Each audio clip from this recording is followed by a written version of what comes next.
Hello kids, welcome to our section bio hotspot. और इस video में हम लोग डिस्कशन करेंगे मॉर्फोलॉजी ऑफ क्रोमोसोम या फिर आप बोल सकते हो स्ट्रक्चर ऑफ क्रोमोसोम, क्योंकि जो स्ट्रक्चर है वो समझनी बहुत ज़रूरी होती है क्रोमोसोम की। Structure of chromosome. इसके अलावा आप यहाँ पे एक वर्ड और भी यूज कर सकते हो, वो होता है मॉर्फोलॉजी। ठीक है, तो भी हमारा जो क्वेश्चन है वो भी आता है इससे कि मॉर्फोलॉजी या फिर स्ट्रक्चर ऑफ क्रोमोसोम दोनों ही जो वर्ड है वो यूज किए जाते हैं। तो सबसे पहले हम देखते हैं कि स्ट्रक्चर कैसे दिखती है हमें क्रोमोसोम की। तो जो स्ट्रक्चर है क्रोमोसोम की वो हमारे सामने कुछ इस तरीके से आती है। तो हम यहाँ पे हर एक क्रोमोसोम की स्ट्रक्चर का पार्ट डिस्कशन करेंगे। तो सबसे पहले हमारे सामने जो स्ट्रक्चर देखने को मिल रही है वो रहती है फर्स्ट टेलोमियर। ठीक है, जो फर्स्ट हमें स्ट्रक्चर देखने को मिली है और ये है टेलोमियर। ये जो रीजन है वो क्या है, टेलोमियर है। यानी कि टेलोमियर के लिए बोल सकते हैं कि ये एक पोलर एंड है या फिर आप टिप पार्ट बोल सकते हो किसका, क्रोमोसोम का। ठीक है, तो टेलोमियर जो है इसके पास हैव पोलरिटी रहती है, जिसकी वजह से ये बाकी के अदर जो क्रोमोसोम्स होते हैं उनको आपस में चिपकने नहीं देते। तो हम बेसिकली क्रोमोसोम की टेलोमियर की फंक्शन की बात करें तो इसके जो फंक्शन है वो हमारे सामने कुछ इस तरीके से रहते हैं। जो पहला फंक्शन ये होता है कि टेलोमियर की वजह से बाकी के जो क्रोमोसोम्स है वो आपस में नहीं अटैच होते। तो बिकॉज ऑफ टेलोमियर्स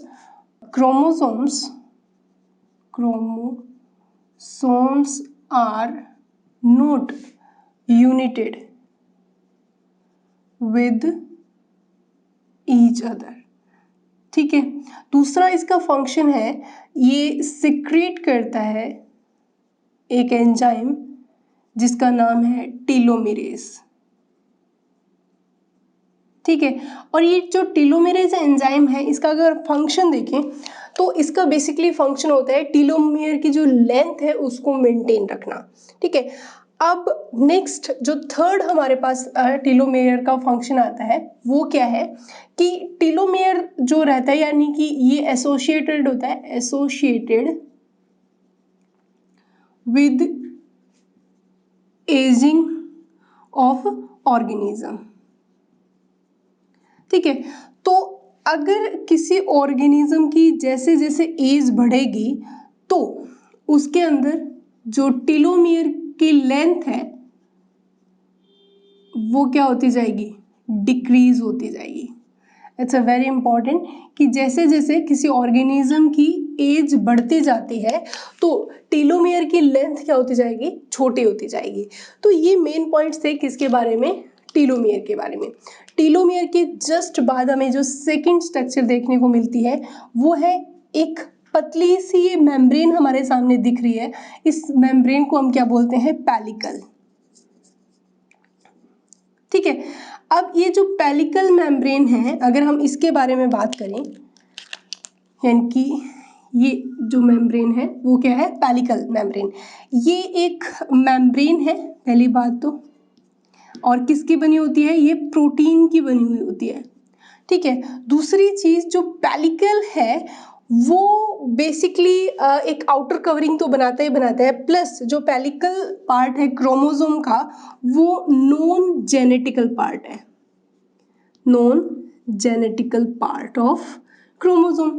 तो इसीलिए आप पेलिकल को ए क्रोमेटिक पार्ट भी बोल सकते हो। ठीक है, तो ये मेन पॉइंट्स है किसके बारे में, पेलिकल के बारे में। अब देखते हैं थर्ड पार्ट जो पेलिकल के बारे में हमें देखने को मिलता है वो है मैट्रिक्स। ठीक है, अगर हम मैट्रिक्स की बात करें तो मैट्रिक्स जो है वो हमें अंदर ये जो छोटे छोटे डॉट लाइक स्ट्रक्चर हमें देखने को मिल रही है ये क्या होता है, मैट्रिक्स। ठीक है, तो मैट्रिक्स जो है वो एक ग्राउंड सब्सटेंस है। ठीक है, और इस मैट्रिक्स को बनाने के लिए क्या चाहिए, कंसिस्ट ऑफ एंजाइम्स, मिनरल्स और प्रोटीन। ठीक है, और मैट्रिक्स भी यहाँ पे एक्रोमेटिक पार्ट है। एक्रोमेटिक मतलब नॉन जेनेटिकल पार्ट है, जेनेटिकल से इससे कोई रिलेशन नहीं है। अब जो ये हमारे सामने दोनों चीजें आती है, पेलिकल और मैट्रिक्स, ये बेसिकली अगर इनकी अपीयरेंस की बात करें तो ये अपीयर होते हैं एट मेटाफेज स्टेज में। ठीक है, और बेसिकली अगर हम स्ट्रक्चर की बात कर ही रहे हैं तो क्रोमोसोम की स्ट्रक्चर जो है वो भी बेसिकली हमें कौन से स्टडी करने के लिए कौन से स्टेज में चाहिए होता है, मेटाफेज स्टेज में। अगर आपको याद है तो मेटाफेज स्टेज वो होती है जहाँ पे न्यूक्लियर मेम्ब्रेन सारी क्या हो जाती है, डिसअपियर हो जाती है। तो एक बार एक क्वेश्चन आया था जिसके अंदर पेलिकल और मैट्रिक्स दोनों का न्यूक्लियस के साथ एक रिलेशन पूछा गया था कि मैट्रिक्स और पेलिकल रीजन कब अपीयर होते हैं, जब न्यूक्लियस डिसअपियर हो जाएगा, क्योंकि न्यूक्लियस कब डिसअपियर होता है, मेटाफेज में डिसअपियर होता है। तो पेलिकल और मैट्रिक्स कब अपीयर होते हैं, मैट्रिक्स में, तो न्यूक्लियस वहां पे क्या होता है, डिसअपियर। अब क्या होता है, जैसे ही एनाफेज के बाद में टेलोफेज आती है तो टेलोफेज में ये सारी चीजें क्या हो जाती है, वापस से रीअपियर होती है। तो जब न्यूक्लियस वापस से रीअपियर होता है तो पेलिकल और मैट्रिक्स डिसअपियर होने लग जाते हैं। तो ये हमारे पास थे मेन 3 पार्ट हमने क्रोमोसोम के कर लिए, टेलोमेरेज, पेलिकल जो कि आउटर मोस्ट लेयर है, और मैट्रिक्स। इसके अलावा हमें इसके अंदर क्या क्या चीजें देखने को मिल रहे हैं, अगर आप ध्यान से देखोगे तो ये थ्रेड लाइक स्ट्रक्चर हमारे सामने आती है। ठीक है, और इसको हम किस नाम से जानते हैं, क्रोमोनिमेटा। ठीक है, अब इसके बाद हमारे सामने कौन सा रीजन है, यानी कि 4th पॉइंट पे हमारे पास आता है क्रोमोनिमेटा। ठीक है, क्रोमोनिमेटा जो पार्ट होता है बेसिकली, ये जो पार्ट है वो किससे एसोसिएटेड होता है, बेसिकली ये एसोसिएटेड होता है विद हेरिडिटी। ठीक है, तो ये हेरिडिटी से क्या होता है, एसोसिएटेड होता है, यानी कि जो क्रोमोनिमेटा पार्ट होता है वो टोटली हमारे लिए क्या रहता है, एज ए जेनेटिकल मटेरियल रहता है। थ्रेड लाइक स्ट्रक्चर होती है जो कि बेसिकली एक दूसरे से क्या रहती है, कॉइल्ड रहती है, और एक सिंगल डीएनए का फॉर्म हम कंसिडर कर सकते हैं। तो बेसिकली जो क्रोमोनिमेटा होता है वो क्या होता है, जेनेटिकल पार्ट होता है प्योरली। ठीक है, क्रोमोसोम का। इसके अलावा हम देखते हैं और क्या स्ट्रक्चर हमें देखने को मिलती है। इसके अलावा अगर आप देखोगे तो ये छोटे छोटे बीड्स लाइक स्ट्रक्चर हमारे सामने आ रही है। ठीक है, तो ये जो बीड लाइक स्ट्रक्चर होती है ये हमारा 5th पोर्शन बनाती है, जिनको हम क्या बोलते हैं, क्रोमोमियर। ठीक है, तो ये हमारा कौन सा पोर्शन बन रहा है, क्रोमोमियर। क्रोमोमियर जो बेसिकली रीजन होता है वो कौन सा रीजन होता है, ये बीड्स लाइक स्ट्रक्चर है। ठीक है, ये कैसी स्ट्रक्चर होती है, बीड्स लाइक स्ट्रक्चर होती है। और जो क्रोमोमियर का जो फॉर्मेशन होता है, इसका फॉर्मेशन होता है कंडेंसेशन, यानी कि अगर मैं क्रोमोनिमेटा की बात करी थी तो क्रोमोनिमेटा बेसिकली बना होता है डीएनए प्लस प्रोटीन का बना होता है, क्योंकि ये जेनेटिकल पार्ट है। ठीक है, और जो ये छोटे छोटे बीड लाइक क्या स्ट्रक्चर हमें देखने को मिलती है, बीड्स लाइक स्ट्रक्चर या स्ट्रिंग ऑन बीड्स भी बोल सकते हैं, न्यूक्लियोसोम जो बनता है तब, यानी कि एक क्रोमोसोम क्या होता है, हिस्टोन प्रोटीन की चारों तरफ लिपटता है, तो ऐसे छोटे छोटे बीड्स लाइक स्ट्रक्चर बनते हैं, तो उनको हम क्रोमोमियर के नाम से भी जानते हैं पूरे क्रोमोसोम के रिस्पेक्ट में बात करें तो यहाँ पे ये बीड लाइक जो स्ट्रक्चर होती है ये किससे बनती है, condensation of DNA and protein, इन दोनों के कंडेंसेशन से ये हमारे सामने स्ट्रक्चर फॉर्म होती है। ठीक है, उसके बाद हमारे सामने अगर आप देखोगे तो क्रोमोसोम का ये जो पोर्शन अगर आपको दिख रहा है, ये वाला पोर्शन जो क्या होता है, काफी नैरो होता है बाकी के क्रोमोसोम के पार्ट से, ठीक है। तो ये एक चीफ कैरेक्टरिस्टिक्स है जो हर एक क्रोमोसोम में प्रेजेंट होगा कि बीच में से क्रोमोसोम का पार्ट हल्का सा क्या होता है, स्ट्रिंग्ड होता है, जिसको आप बोल सकते हो कि नैरो पार्ट होता है क्रोमोसोम का। और इस नैरो पार्ट को जो ये से स्ट्रिंग लाइक पोर्शन रहता है, ये हमारे लिए पोर्शन बनाता है कौन सा, इसको हम प्राइमरी कंस्ट्रिक्शन भी बोलते हैं, और या आप इसको एक और नाम से जानते हो, वो है सेंट्रोमियर पोर्शन, ठीक है। तो जो प्राइमरी कंस्ट्रिक्शन और सेंट्रोमियर पोर्शन जो है वो एक चीफ कैरेक्टरिस्टिक्स है जो सभी क्रोमोसोम में प्रेजेंट होता है, ठीक है। तो सेंट्रोमियर जो है प्रेजेंट इन ऑल क्रोमोसोम, सारे क्रोमोसोम्स के अंदर प्राइमरी कंस्ट्रक्शंस प्रेजेंट होता है। अब इस प्राइमरी कंस्ट्रक्शन के दोनों तरफ ऐसे डिस्क लाइक स्ट्रक्चर होती है, तो ये जो डिस्क लाइक स्ट्रक्चर हमें देखने को मिल रही है, इसको हम क्या बोलते हैं, काइनेटोकोर। इसको हम क्या बोलते हैं, काइनेटोकोर। देखो काइनेटोकोर जो है प्राइमरी कंस्ट्रक्शन के ऊपर प्रेजेंट होता है, और दो बेसिकली कितनी है, दो प्रोटीन डिस्क है, ठीक है। ये कितनी डिस्क होती है, प्रोटीन डिस्क होती है, दो प्रोटीन डिस्क है। और अगर हम काइनेटोकोर का फंक्शन देखें तो क्या काम होता है, देखो during cell division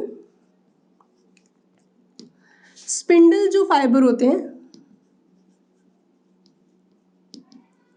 spindle fibre जो होते हैं वो अटैच होते हैं विद दीज डिस्क्स, ठीक है। तो ये जो डिस्क है इनके साथ जो स्पिंडल फाइबर जो होते हैं वो अटैच होते हैं इस तरीके से, ठीक है। तो ये क्या है, स्पिंडल फाइबर जो यहाँ पे इस तरीके से अटैच होते हैं जब सेल डिवीजन की बात चल रही होती है। इसके बाद हमारे पास नेक्स्ट जो कंस्ट्रक्शंस देखने को मिलता है, देखो मैंने पहले भी बोल दिया था कि जो प्राइमरी कंस्ट्रक्शन यानी कि सेंट्रोमियर होते हैं वो सारे के सारे क्रोमोसोम में होता है, लेकिन अगर आप यहाँ पे देखोगे तो यहाँ पे एक सेकेंड और कंस्ट्रक्शंस में यहाँ दिखा रही हूँ। देखो ये जो सेकेंडरी कंस्ट्रक्शन है, यहाँ पे जो सेकेंड टाइम नैरो पार्ट आपको दिख रहा है, तो इसको हम किस नाम से जानते हैं, इसको बोलते हैं सेकेंडरी कंस्ट्रक्शन, ठीक है। या फिर आप इसको सेकेंडरी सेंट्रोमियर भी बोल सकते हो, ठीक है। अब ये जो रीजन है वो सभी क्रोमोसोम्स पे नहीं प्रेजेंट होता, पहली बात तो ये, तो इसका मतलब ये जो पोर्शन है ये प्रेजेंट होता है ऑन सम क्रोमोसोम्स, कुछ ही क्रोमोसोम्स है। अगर हम स्पेसिफिक ह्यूमन की बात करें जिसमें 46 क्रोमोसोम्स होते हैं पेयर में, तो 23 पेयर प्रेजेंट होते हैं, टोटल होते हैं 46, तो उसमें 13, 14 और 15, 21 और 22 क्रोमोसोम स्पेसिफिक में लिख देती हूँ। ह्यूमन के अंदर देखें तो ये जो क्रोमोसोम्स होते हैं इनके अंदर किसकी प्रेजेंस देखने को मिलती है, सेकेंडरी कंस्ट्रक्शन की। सेकेंडरी कंस्ट्रक्शन के साथ एक और स्पेसिफिक पार्ट जो रहता है वो कौन सा है, यहाँ पे सेकेंडरी कंस्ट्रक्शन के बाद हमारे सामने इस तरीके का एक और पार्ट देखने को मिलता है, इसको हम बोलते हैं, यानी कि सेकेंडरी कंस्ट्रक्शन के साथ एसोसिएटेड होता है नोर रीजन। कौन सा रीजन, नोर रीजन, जिसको हम बोलते हैं न्यूक्लियोलर ऑर्गेनाइजर रीजन, ठीक है। ये जो रीजन होता है ये किसका सिंथेसिस करता है, आरआरएनए का सिंथेसिस करता है,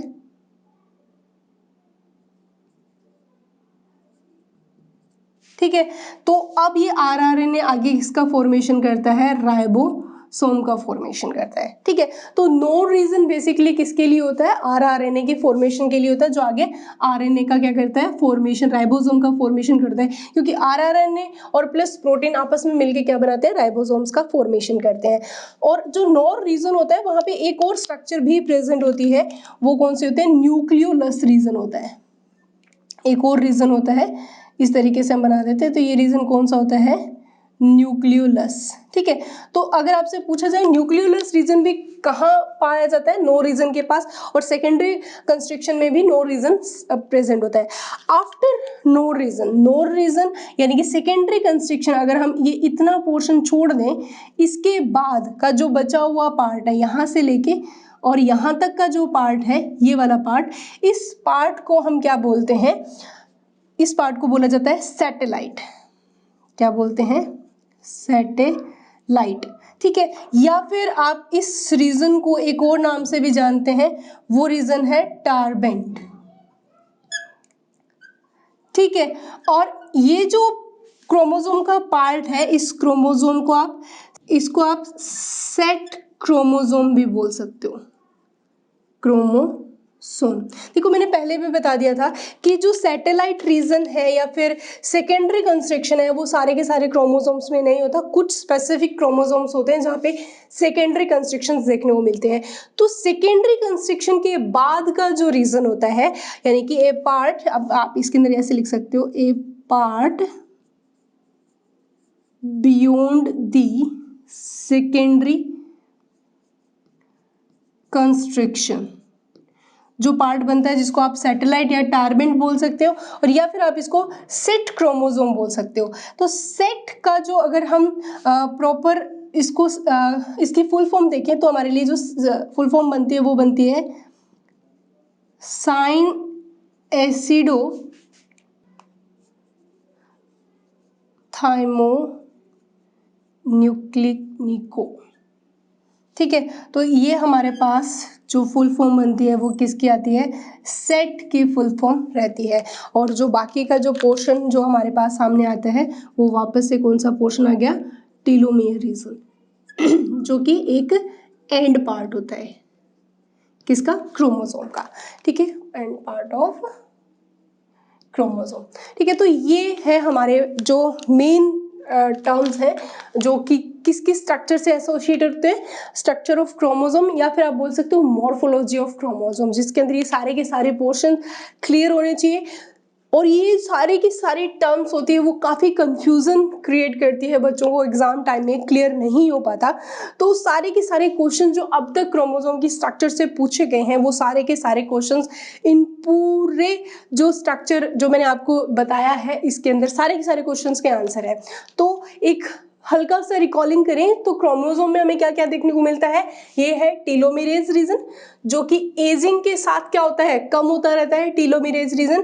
और अंदर ऐसे थ्रेड लाइक जो स्ट्रक्चर हमें देखने को मिलती है, कॉइल्ड स्ट्रक्चर, जो कि पूरा कंप्लीट डीएनए थ्रेड होता है, जेनेटिकल मटेरियल होता है, उसको हम क्रोमोनिमेटा बोलते हैं। बीड लाइक स्ट्रक्चर को क्रोमोमियर बोलते हैं। ये जो यहाँ पे हल्का सा नैरो या श्रिंक रीजन है, इसको हम प्राइमरी कंस्ट्रक्शन या सेंट्रोमियर बोलते हैं। इसके दोनों तरफ जो हमें ये प्रोटीन लाइक स्ट्रक्चर देखने को मिलती है, इसको हम काइनेटोकोर बोला जाता है। देन जो क्रोमोसोम की आउटर लेयर जो हमें दिख रही है, ये हमारी पैलिकल रीजन है। ये जो अंदर मैट्रिक्स या ग्राउंड सब्सटेंसेस है, उनको हम मैट्रिक्स बोला जाता है, जिसमें protein, enzymes and minerals present होते हैं। Primary constriction is a chief characteristics feature of all chromosome. लेकिन सेकेंडरी कंस्ट्रक्शन जो है, सेकेंडरी नैरो पार्ट है, वो कुछ ही क्रोमोसोम्स होते हैं जिनके ऊपर प्रेजेंट होते हैं। अगर ह्यूमन की बात करें तो 13, 14, 15, 21 एंड 22 नंबर जो क्रोमोसोम्स है, उनके अंदर हमें सेकेंडरी कंस्ट्रक्शंस देखने को मिलता है। सेकेंडरी कंस्ट्रक्शन के साथ ही एक और पोर्शन हम एसोसिएटेड होता है, वो होता है नोड रीजन, जहाँ पे आरआरएनए का फॉर्मेशन होता है। इसके अलावा सेकेंडरी कंस्ट्रक्शन के बाद जो क्रोमोसोम का पार्ट रहता है, इसको आप सेट क्रोमोसोम बोल सकते हो या सैटेलाइट या टारबेंट। एक क्वेश्चन था उसके अंदर टारबेंट वर्ड यूज किया जाता है, वो हम क्या करते हैं, सैटेलाइट के लिए यूज करते हैं। ठीक है, तो ये थे हमारे मेन पार्ट जो किससे एसोसिएटेड होते हैं, क्रोमोसोम से। इसके अलावा जो टेलोमेरेज पार्ट होता है ना, वो ग्वानिन रिच पार्ट होता है। ठीक है, ये ग्वानिन रिच पार्ट बोला जाता है, ये भी क्वेश्चन आया हुआ है। यानी कि टेलोमेरेज जो रीजन होता है, यहाँ पे ग्वानिन की जो प्रेजेंस होती है वो सबसे ज़्यादा रहती है। सो स्टूडेंट्स, ये थी हमारी complete morphology of chromosome. Next class में मिलेंगे हम एक और नए टॉपिक के साथ, और उससे रिलेटेड जितने भी डाउट्स है वो क्लियर करेंगे। तब तक के लिए stay happy, keep studying, thank you.